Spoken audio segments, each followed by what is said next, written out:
no bar. Okay, when you do two together, that's the key. Watch me. So the first turn you finished.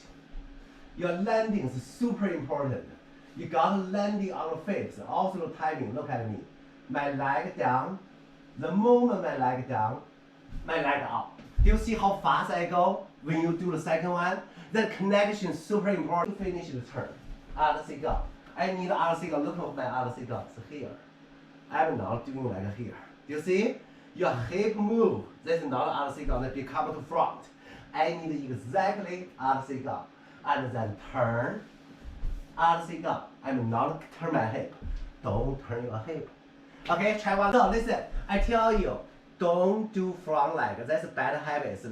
Right now you are okay, but later on if you want to do more, you can never go fast. Why? Look at me here, okay? Super important. You start from other cigar, you just directly step down to do the turn. If you go front, you have to extra step, round to the side and step to the side. So you take so much time. Later on if you want to do fast, you cannot. Because you have an extra round in there. We don't have a round, right? So you got to really make sure out, directly go, out, to the side. Cannot have a round in there, okay? Otherwise later on you won't be good, okay? Try